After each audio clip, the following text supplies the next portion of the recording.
L'hygiène mentale s'alimente avec la discipline. Allons voir. Est-ce que l'hygiène mentale... Moi, j'ai dit, est-ce que l'hygiène mentale se limite par la discipline? J'ai oublié, j'ai pas bien écrit, j'ai pas dit s'alimente, mais ça limite. Et peux-tu définir discipline et hygiène mentale? Excellente question. On confond souvent discipline et hygiène mentale, alors que ce sont deux réalités distinctes, même si elles peuvent se croiser. La définition de l'hygiène mentale est l'ensemble des habitudes, pratiques et attitudes qui permettent de préserver son équilibre psychologique et émotionnel. C'est l'équivalent de l'hygiène corporelle, mais pour l'esprit. Exemple. Prendre du repos et du sommeil suffisant, exprimer ses émotions au lieu de les refouler, pratiquer la gratitude, la méditation, la respiration, s'entourer de relations saines, avoir des activités qui procurent du plaisir, consulter en cas de détresse psychologique. Le but, prévenir l'épuisement, le stress chronique, l'anxiété et les troubles mentaux. Définition de la discipline. La discipline, c'est la capacité à se donner un cadre, une régularité et à maintenir des comportements en fonction d'objectifs ou de valeurs. Cela inclut l'autocontrôle et la persévérance.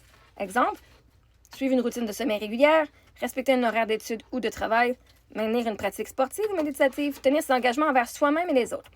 Le but, donner une structure qui soutient nos objectifs et nos valeurs. Lien entre discipline et hygiène mentale. La discipline peut soutenir l'hygiène mentale. Exemple, se discipliner à faire une marche quotidienne, à couper les écrans avant le coucher ou à pratiquer le EFT, que je fais très souvent avec ChatGPT. Mais l'hygiène mentale ne se limite pas à la discipline. Elle inclut aussi la souplesse, l'écoute de soi, la bienveillance. Fait que ça te tente pas, ta discipline, même c'est pas d'aller te forcer à faire quelque chose que ton corps te dit non. Tu dois t'écouter et avoir de la bienveillance. Si t'es fatigué, tu viens de perdre quelqu'un, t'as eu quelque chose et que ton corps est vraiment absolument fatigué, te pousser à aller au gym 3 heures, c'est pas de la bienveillance. C'est une punition que tu te donnes pour pas te sentir à la hauteur. Parfois, prendre soin de sa santé mentale signifie laisser aller la discipline. Exemple, se permettre un jour de repos sans culpabilité. Et si tu t'assis sur tes lauriers et que tu te sens coupable tout le long, ce n'est pas du repos. OK? En résumé, l'hygiène mentale, c'est la globalité des pratiques pour préserver sa santé psychologique.